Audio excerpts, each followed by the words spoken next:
Good morning one and all. Welcome to the class of Anatomy of Ankle Joint.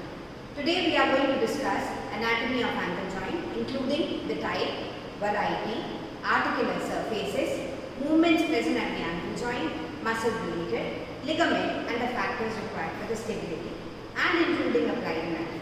So starting my today's session, now we are going to concentrate how the ankle joint is formed and what are the varieties. The ankle joint is a joint between lower end of tibia, fibula and the upper end of the muscle bones of the skeleton of foot. To be precise, it is the joint between lower end of tibia, marked in red color area, with a marking or with an elevation of a subcutaneous type called as medial malleolus. It is also an articulating with fibula, which is again lateral malleolus, and the lower end or the upper end of talus, which is articulating in between tibia and fibula superiorly, posteriorly, medially and laterally.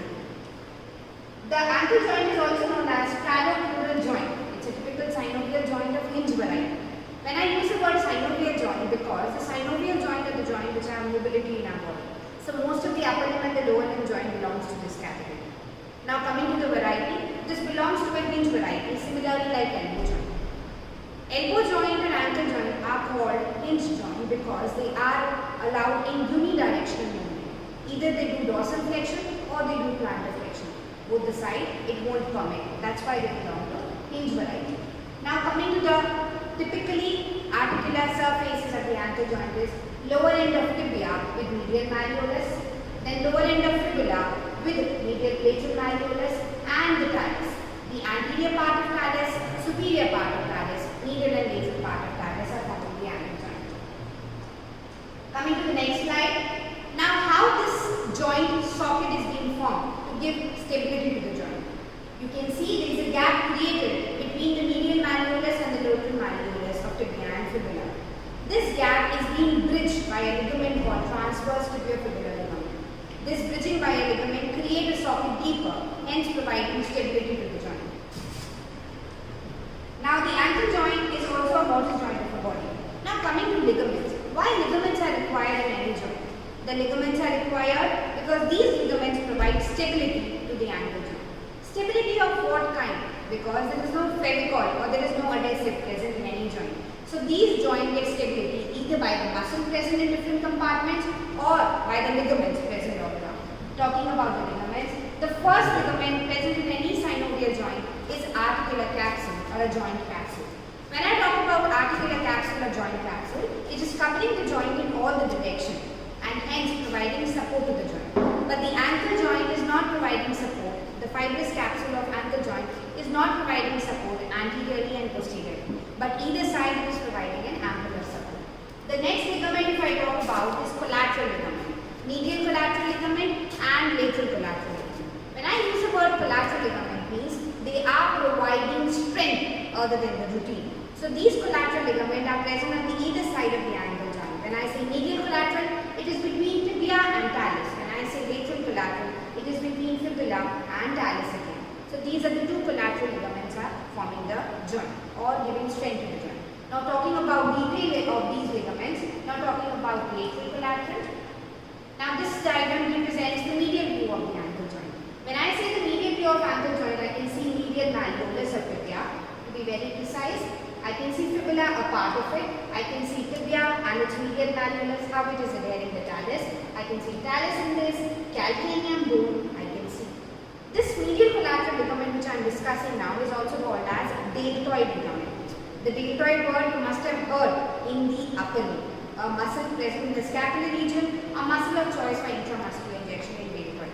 Actually delta means triangle. That's why the word triangle muscle is given deltoid here. Similarly, the delta word triangle here, and this ligament is formed by three bands, so it's called as a deltoid ligament. Now we are going to discuss the bands which are forming the deltoid ligament. It has two parts. This ligament is formed of two parts, superficial part and the deep part. Talking about each one by one. The superficial layer is triangular in shape, that's why it's called as a deltoid ligament as I mean. It is forming the three attachment with the three bone at the ankle joint between tibia and the talus, between tibia and the navicular, and between tibia and calcaneum. You must be knowing the order of these bones by our skeleton of foot class, which you can refer back, that how the bones are represented on the skeleton of foot. To be precise, talus, which has been embedded in between the two malleolus, and then comes the navicular. Navicular bone named navicular because it's a boat-shaped bone. You must be knowing in mobile phone, GPS is there, navigation is there. From this word has come navicular. It's a boat-shaped. So a ligament connecting the tibia and the navicular called as tibio-navicular ligament. One part of the superficial part of the deltoid ligament. Next ligament between the tibia and the talus called as tibio-talus ligament, connecting the tibia and the talus. The next part connecting tibia and calcaneum, tibio-calcaneal ligament. The ligament, the third ligament in this group of the superficial part of the deltoid ligament is connecting the tibia and the calcaneum. So we have discussed the deltoid ligament is made up of two parts, superficial and deep part. It is called deltoid because it is triangular in shape. The superficial part consisting joining of tibia with three bones. One between tibia and navicular, one between tibia and talus, one between tibia and calcaneum. Now we go to the next part of this, the deep layer. The deep layer also connects the tibia and the talus bone. The tibia and the talus are being connected anteriorly and posteriorly. So anterior ligament belongs to the superficial group and posterior ligament belongs to the deeper group. Hence, the superficial and the deeper group together of this ligament form a complete deltoid ligament or a medial collateral ligament. This we have to understand very nicely and very carefully because sprains at the ankle joint, as I told, the socket of the ankle joint is being bridged by the ligaments. There is hardly dislocations are being seen, but sprain of the ankle joint are commonly seen medially and laterally, or a ligament tear can be seen. So that time we should know what all medial and lateral collateral ligaments are present at the ankle joint. Now coming to the lateral view of the ankle joint. When I see lateral view of the ankle joint, I can see tibia in the back side. I can see fibula prominent with the lateral malleolus articulating the talus. I can see the talus embedded between tibia and fibula, calcaneum, and I cannot see navicular because it is present on the medial side and we are talking about the lateral view. The ligament name here is called as lateral collateral ligament. It is again formed of three bands. The first band is anterior talofibular. The beauty of ligament present in the anatomy or the nomenclature of the ligament present in anatomy, especially in joint is, the names, the two ends of the names will tell you the attachment from where to where. So the first ligament is anterior talofibular. When I say anterior talofibular, it's between talus and fibula. As you can see in the diagram, it is marked with the green color between talus and fibula. The second ligament is called as calcaneofibular, between calcaneum and fibula, marked by a green color in the diagram shown. Next comes posterior talus, means it is connecting again talus and fibula but posteriorly. These three bands together forms a lateral collateral ligament represented by the three green color in the diagram. So if we do summary of the medial and lateral collateral ligament, they are connecting the tibia and the fibula with calcaneum, the bone of the heel, with talus, the bone of the ankle joint, and with navicular, the bone on the medial side between the two rows of the skeleton of foot bones.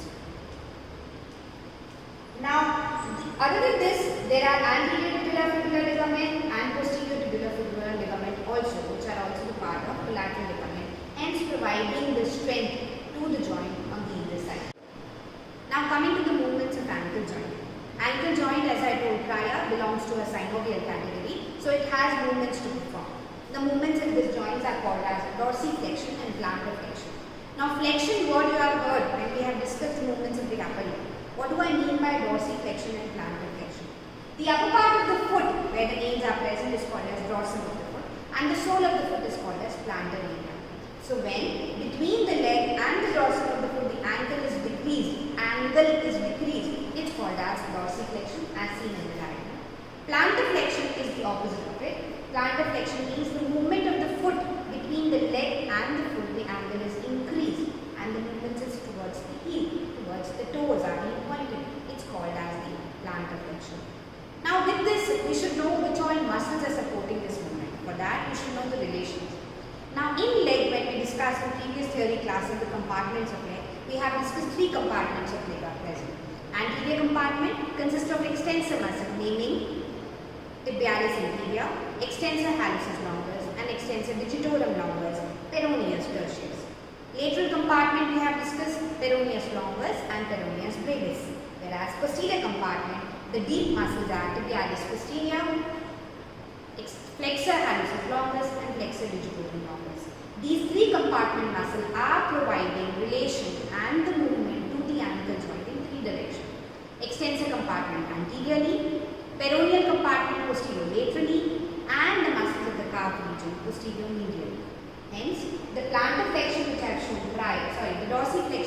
flexion prior is being done by tibialis anterior, extensor hallucis longus, extensor digitorum longus and peroneus tertius. Whereas when I discuss plantar flexion, it is being done by peroneus longus, peroneus brevis, tibialis posterior, flexor hallucis longus and flexor digitorum longus. Coming to the blood supply and the nerve supply of this joint. The blood supply and the nerve supply are being done by, as we know, the blood supply of the lower limb is by femoral artery continuing as popliteal artery and popliteal artery splitting in the popliteal fossa into two, that is anterior tibial artery and posterior tibial artery. These arteries take care of the blood supply of the ankle joint, including peroneal arteries as well. Coming to the nerve supply, the sciatic nerve is the main nerve for the muscles of the back of the thigh, back of the leg. The sciatic nerve splits into two, tibial nerve and common peroneal nerve. Tibial nerve for the anterior compartment, taking care of the ankle joint nerve supply anteriorly, and superficial and deep peroneal nerve, which is taking care of the compartment posterior and lateral and providing nerve supply to the ankle joint as well. Now what we have learned in our theory class with the help of presentation, we are going to summarize with the help of an ankle joint model. In this model, I can see the ankle joint anterior view, and to be precise, now I'll show you the medial and lateral view also. Starting from the lateral view, I can see the bones in the leg of the foot, lateral side fibula showing lateral malleolus attaching with the talus inside. This bone, which is called as calcaneum, forming the heel of the ankle joint. Now talking about the medial side we can see tibia and fibula are present in the leg region and tibia is on the medial side. The tibia shows a projection underneath this ligament called as medial malleolus, which has been articulating with the embedded talus inside. I can see calcaneum bone forming the heel. I can see navicular bone, which is forming the boat-shaped structure between the two rows of the tarsal bone. Here is the medial cuneiform bone, the starting of the last row of the tarsal, and then we start with the metatarsal and phalanges. Now discussing, this is about the articular surfaces. Now discussing the ligaments present at the ankle joint. We discussed that there is a fibrous capsule which is embedding or which is enclosing the full capsule from all the direction. But the ankle joint fibrous capsule is weak anteriorly and posteriorly.